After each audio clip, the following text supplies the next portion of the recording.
ہم بچپن سے سنتے آ رہے ہیں کہ جس نے خود کو پہچانا اس نے رب تعالیٰ کو پہچان لیا۔ اگر آئینے میں ہماری شکل ہمیں دکھائی جائے تو ہم خود کو فوراً پہچان لیتے ہیں۔ اسی طرح ہم اپنی اسٹرینث اور ویکنیس بھی جانتے ہیں۔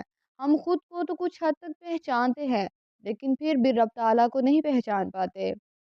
اگر ہمیں اللہ تعالیٰ کو پہچاننا ہے تو اللہ تعالیٰ کو پہچاننے کے لیے ہمیں غور و فکر کرنا ہوگا، اور غور و فکر کا آغاز ہم کہاں سے کریں؟ کیسا غور و فکر؟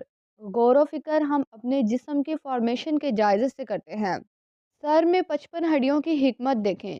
ہمارا دماغ، انسانی جسم میں 247 ہڈیوں کے فوائد اور ان کی حفاظت کے لیے پھر ان پر گوشت چڑھایا گیا، اور اس گوشت میں بلڈ سرکولیشن کی مختلف سائز اور ڈسکرپشنز کی مختلف وینز ہیں جو مختلف کام کرتی ہیں، اور جسم میں موجود 527 مسلز کے اندازے کار پر غور کر کے اللہ تعالیٰ کی اعلیٰ قدرت کا احساس ہوتا ہے۔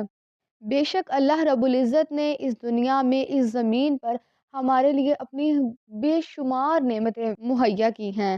زمین جس پر ہم چلتے پھرتے ہیں اور جسے اللہ تعالیٰ نے ہمارے لیے بچھونا بنایا ہے، اس کی ساخت پر نظر ڈالیں تو پتہ چلتا ہے کہ اللہ تعالیٰ نے کیسی کیسی چیزیں اس میں چھپا دی ہیں، کیسے کیسے خزانے اس میں پوشیدہ کیے ہیں۔ جو جو انسان ان خزانوں کو دریافت کر کے استعمال میں لائے گا وہ اللہ کی عظمت اور قدرت کا قائل ہوتا جائے گا۔ قیامت تک انسان کو جن چیزوں کی ضرورت پڑ سکتی ہے اللہ رب العزت نے وہ تمام چیزیں زمین میں رکھ دی ہیں۔ مثلا ہمارے یہاں پیٹرول کا استعمال 1850 کے بعد شروع ہوا، لیکن خام تیل تب سے زمین میں موجود ہے، جب سے زمین بنی ہے۔ حالانکہ خام تیل بننے میں بہت وقت لگتا ہے۔ کہا جاتا ہے کہ یہ تیل ان علاقوں میں پایا جاتا ہے جہاں کسی زمانے میں سمندر ہوا کرتے تھے، اور اسی طرح سونا بھی اسی اصول کے تحت بنتا ہے، لیکن یہ کبھی اصلی حالت میں نہیں پایا جاتا، ہمیشہ دوسری میٹلز کے ساتھ ملا ہوتا ہے۔ قیمتی پتھر بھی اللہ تعالیٰ نے کئی سال پہلے ہمیں پرووائڈ کر دیے تھے۔ ان سب پر غور کرنے سے رب تعالیٰ کی عظمت کا ادراک ہونے لگتا ہے۔ یہی وجہ ہے کہ قرآن پاک میں اللہ رب العزت نے فرمایا کہ تم غور و فکر کیوں نہیں کرتے؟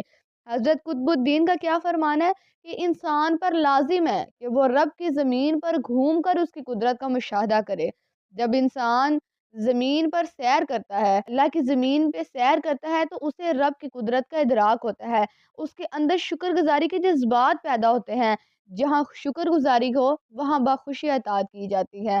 ایسا ہی ہے، اگر ہم روحانی طور پر ترقی کرنا چاہتے ہیں تو ہمیں چاہیے کہ جو بھی چیز دیکھیں اس پر غور و فکر ضرور کیا کریں۔ روزانہ کسی ایک چیز پر غور و فکر ضرور کیا کریں۔ جب ہم اس کو سوچیں گے، اس کی گہرائی میں جائیں گے تو ہمیں حیرت ہوگی کہ اس کے اندر رب کی قدرت کے کیا کیا کرشمے چھپے ہیں۔